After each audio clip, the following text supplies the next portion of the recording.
Hello மக்களே, வாங்க நீங்கள் டேக்குள்ளே போகலாம். எல்லா Mannargudi trip, all the trips has been completed. Now we can able to start the routine. என்னடா இங்கிலீஷில் பீட்டர்லாம் விட்டுட்டு இருக்காதானே பார்க்குறீங்க? வேறு ஒன்றும் இல்லைங்க, சும்மா பேசுவோம். புதுசாக என்ன பண்ணுறது, போகிற வழியில் சைக்கிளுக்கு ஒரு பெட்ரோல் ஃபியூலை போட்டாச்சு. ஃபியூல்னால் வேறு ஒன்றும் இல்லை, காற்று தான். இன்றைக்கி போய் அவுட்டோரில் வாக்கிங் போகிறதுக்கு அவ்வளோ மூடில். ஸோ ஜிம்மில் போயிட்டு இன்டோர் வாக்கிங் போயிட்டேன். ட்ரெட்மில்லில் போய் பார்த்தா ஃபுல் ட்ரெயின் அவுட்டு. பார்த்தவங்களுக்கே தெரியும். வெளியே போனால் கூட அவ்வளோ ட்ரெண்ட் அவுட் ஆக மாட்டேன், ஆனால் ட்ரெட்மில்லில் போகும்போது தான் பயங்கர ட்ரெண்ட் அவுட் ஆகிட்டேன்.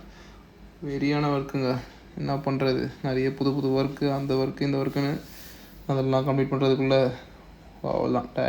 டயர்டா எனக்கா அந்த மாதிரி தான் இருக்குது. ஓகே, என்ன பண்ணுறது. அப்புறம் அதெல்லாம் முடிச்சுட்டு ஈவினிங்காக ஜிம்மு கிளம்பியாச்சு. இந்த லைட்ஸ்லாம் பார்க்கும்போது தான் அப்படியே ஃப்ரீயாக இருக்கும். அடி ஒரு வழியாக நைட் ஆகிடுச்சுடா, இன்றைக்கி டே இதோட கம்ப்ளீட் ஆக போகுது அப்படின்னு. வேறு என்ன பண்ணுறது, அந்த மாதிரி தான் டைரி நல்லா போயிட்டுருக்கு. அப்புறம் வழக்கம் போல் இன்றைக்கி ஷோல்டர் ஒர்க் கொடுத்தான். ஃபஸ்ட் எடுத்தோடனே ஷோல்டர் ப்ரெஸ்ஸில் ஒரு 3 செட்ஸ் போட்டேன், பார்பிள் ப்ரெஸ். அதுக்கப்புறம் தம்பிள்ஸில் ஒரு 3 sets, 15, 12, 10. If possible drop set போடுங்க, ஆனால் உங்களால் முடிஞ்சால் போடுங்க. நீங்கள் ரொம்பவே உங்களை ஸ்ட்ரெயின் பண்ணிக்கூடாது.